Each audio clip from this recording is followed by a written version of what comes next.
Okay, everybody, we need to talk about LA Knight and how he is being wasted in his end of his prime years in his early 40s. We're going to get into that on Screw the Script.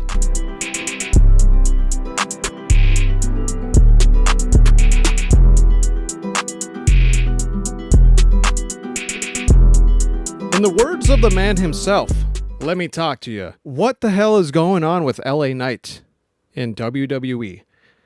He has lost 3 years now in a row in the Money in the Bank match. He was, for me anyways, he was a shoo-in, I thought, to win it this year.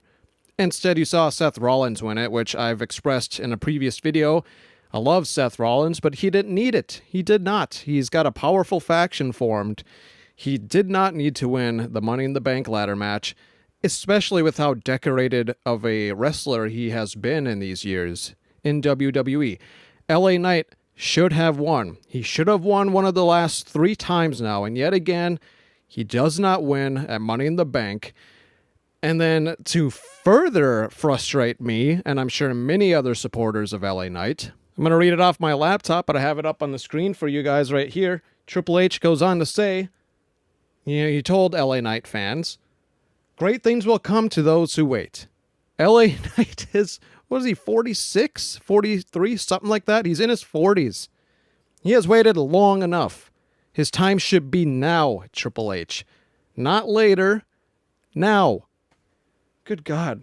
This person put it perfectly. LA Knight is 42 and getting older. The waiting game, seriously?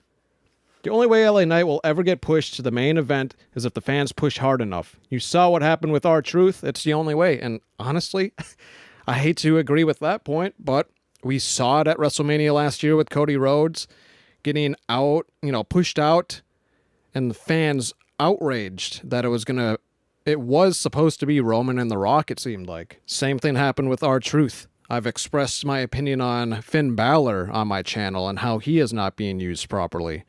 He hasn't had a legit main title run in years. And now we got LA Knight getting the same treatment. He has been a workhorse over on SmackDown, and for what? 3 years in a row, he has not won the Money in the Bank. He goes on to say, if the fans wait, it will be his retirement instead. Triple H is so full of crap when it comes to this. LA Knight got hot 2 years ago, and he was 40 then. Personally, I don't think he'll ever be world champion, but regardless, great things come to those who push, not wait. Don't let Triple H lie to you. I think that meant to say don't let Triple H lie to you. Lying to people is practically his gimmick. Kind of a stretch there at the end, because obviously Triple H isn't the cerebral assassin. He's not his character as he runs WWE. But I get where the frustration's coming from. And yeah, so let's move on to the next point. King of the Ring tournament. He is in the King of the Ring tournament. But look who he's facing, Randy Orton. Do you think LA Knight's going to beat Randy Orton? Probably not. Knowing how WWE has treated Randy Orton, and he's a great wrestler, not disrespecting him at all. I hope I'm wrong and LA Knight does get this victory, but it already looks like he's being set up for failure in this King of the Ring tournament. I, for a second, thought he wasn't even in it. But now, re-glancing at it, he is at least in it. Finn Balor isn't, which obviously pisses me off because, like I said, he deserves a push. We don't even have AJ Styles in this. Kind of a weak tournament. I really don't like that it's all going to accumulate to Night of Champions. I don't like any of the Saudi shows at all. The blood money, all of that. I cannot wait until they end this. I really hope that they do when that contract is up. I believe there's a few years left of it. And then they can hopefully finally stop these Saudi shows. But I'm not thinking that's going to happen. TKO is money hungry. If these Saudi shows keep making them the profit that they're making them, they probably won't end it, unfortunately. It really leaves a sour taste for this tournament, for the men's and the women's.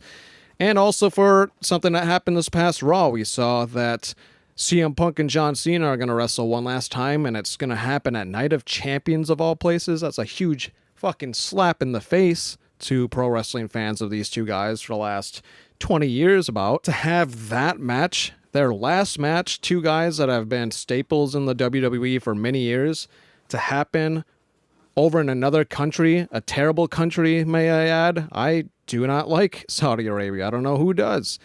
They dislike it because it makes them money. It generates them money. I know all the women are very awkward about going over there. Sami Zayn, obviously, struggles to deal with that, and so forth. If I had to pick somebody to win, I also don't like that this was turned into Fatal 4-Way matches on this past episode of Raw. It's like WWE and TKO just doesn't want to give us pro wrestling. They find a way to cut corners, and they're like, okay, we'll have a tournament, but we're going to probably have all of these first rounds be Fatal 4-Ways instead of giving you a long-standing tournament that takes a couple of months. No, we're going to end it before Night of Champions next month. Fucking stupid. So yeah, the next one, Orton, Knight, Black, and Hayes. Honestly, with how they're pushing LA Knight, I think he's the least likely to win in that group. I would love it to be wrong. I would love to come back on this channel in a little over a week and say, hey, LA Knight won. They're pushing him.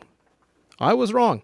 Hopefully I will be. But when I look at that, if they are going to do another Fatal 4-Way on SmackDown, let's say, that's probably when this happens, my money is either on Orton or Aleister Black. Hayes is right there too, but I just don't see LA Knight. He's just set up to lose yet again.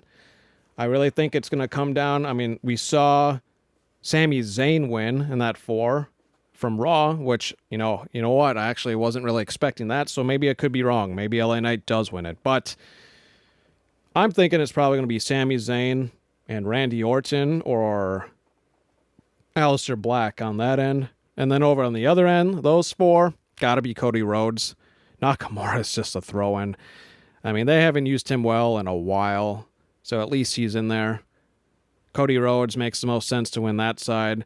And then down below, I'm curious who the surprise is. You let me know down below. My guess is that it's going to be a call-up from NXT, likely being Ricky Saints. I think he'll be thrown in there. And if that's the case, I can actually see him winning it and at least moving on to the next round against Cody Rhodes.